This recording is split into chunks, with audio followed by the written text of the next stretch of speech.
Item ಯಾವುದೇ ಇರಲಿ try ಮಾಡಿ ಆಚಿ ಚಿಕನ್ ಮಸಾಲಾ. ನಮ್ಮ ಕರ್ನಾಟಕ ಕಂಡ ಅಪರೂಪದ ರಾಜಕಾರಣಿ ಶ್ರೀಯುತ ರಾಮಲಿಂಗಾರೆಡ್ಡಿಯವರು 8 ಬಾರಿ ಶಾಸಕರಾಗಿ, ಸೋಲಿಲ್ಲದ ಸರ್ದಾರರಾಗಿ, ಅನೇಕ ಬಾರಿ ಸಚಿವರಾಗಿ ಕಾರ್ಯನಿರ್ವಹಿಸಿ ಕೊಟ್ಟ ಖಾತೆಗಳನ್ನು ಜೀವ ತುಂಬಿ ಎಲ್ಲ ಖಾತೆಗಳಲ್ಲೂ ಪರಕಾಯ ಪ್ರವೇಶ ಮಾಡಿ ಅತ್ಯುತ್ತಮ ಒಂದು ಕಾರ್ಯಗಳನ್ನು ನೆರವೇರಿಸಿದ್ದಾರೆ. ಯಾವುದೇ ಖಾತೆ ಕೊಟ್ಟರು ಅವರು ಅದನ್ನು ನಡೆಸಿದ್ದಾರೆ. ಅದೇ ರೀತಿ 2023ರಲ್ಲಿ ನಮ್ಮ ಮುದ್ರಾ ಇಲಾಖೆಯನ್ನು ವಹಿಸ್ಕೊಂಡಿದ್ದರು.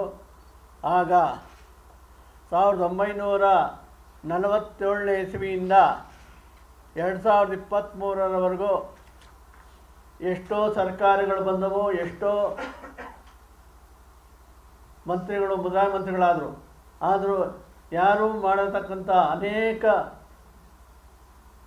ಉತ್ತಮವಾದ ಆದೇಶಗಳನ್ನು ಮತ್ತು ಬಡ ಅರ್ಚಕರಿಗೆ, ಬಡ ದೇವಾಲಯಗಳಿಗೆ ಅವರು ನೀಡ್ತಕ್ಕಂಥ ಕೊಡುಗೆ ಅಪಾರವಾದದ್ದು.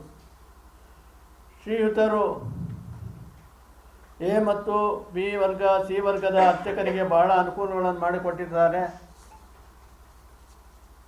ಕರ್ನಾಟಕ ರಾಜ್ಯ ಮುದ್ರಾಯಿ ದೇವಾಲಯಗಳ ಅರ್ಚಕರ ಆಗಮಿಕ ನೌಕರ ಸಂಘದ ಮನವಿಗೆ ಸ್ಪಂದಿಸಿ ಒಂದೇ ದಿನದಲ್ಲಿ, ಇವತ್ತು ಮನವಿ ಕೊಟ್ಟರೆ ಮಾರನೇ ದಿವಸನೇ 6-7 ಆದೇಶಗಳನ್ನು ಮಾಡಿದ ಕೀರ್ತಿ ನಮ್ಮ ರಾಮಲಿಂಗಾರೆಡ್ಡಿ ಸಾಹೇಬರದು. ಬಡ ಸಿ ವರ್ಗದ ಅರ್ಚಕರಿಗೆ ಮಕ್ಕಳಿಗೆ ನಮ್ಮ ಮಾಧ್ಯಮದವರು 1975ರಿಂದ 2005ರವರೆಗೂ ಬರೀ 2 ರೂಪಾಯಿ, 5 ರೂಪಾಯಿ, 500, 500 ರೂಪಾಯಿ ಕೊಡ್ತಾಯಿದ್ರು.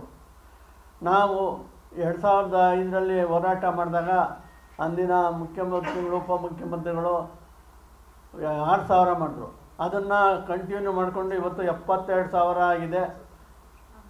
ಈ 72,000ದಲ್ಲಿ ಇವತ್ತೊಂದು ದಿವಸ ಪೇಟೆ ಧಾರಣೆಯಲ್ಲಿ ಈ ಸಸ್ಯಕ್ಕೆ 72,000 ಕೊಡ್ತಾರೆ. ಮೊದಲೆಲ್ಲ 2,000 ಕೊಡಿ, ಇವಾಗ 72,000 ನಮಗೆ ವರ್ಷಕ್ಕೆ 2 ಲಕ್ಷ 2.5 ಲಕ್ಷ ಖರ್ಚಾಗುತ್ತೆ. ಆದರೆ ಸರ್ಕಾರ ಕೊಡ್ತಾಯಿದೆ 72,000.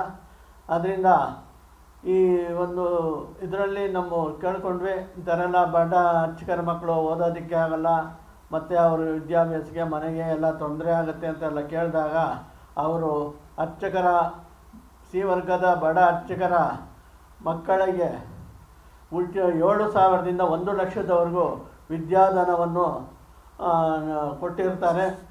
ಅದೇ ರೀತಿ ನಾವು 100 ಜನ ಕೇಳಿದ್ವಿ. ಕಾಶಿ ಯಾತ್ರೆ ಮತ್ತು ಉತ್ತರ ಭಾರತದ ಪ್ರವಾಸಿಗಳಿಗೆ ವರ್ಷಕ್ಕೆ 100 ಜನ ಕೇಳಿದ್ವಿ.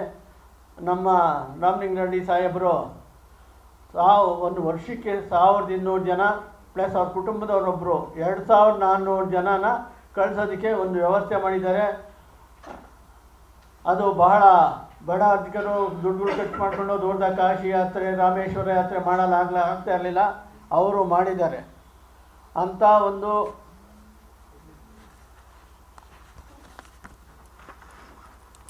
ಉಚಿತವಾಗಿ ಕಳಿಸ್ಕೊಟ್ಟಿರುವುದು ನಮಗೆ ಬಡ ಅರ್ಚಕರಾದ ಸಿ ವರ್ಗದ ಅರ್ಚಕರಿಗೆ ಬಹಳ ಅನುಕೂಲವಾಗಿರ್ತದೆ.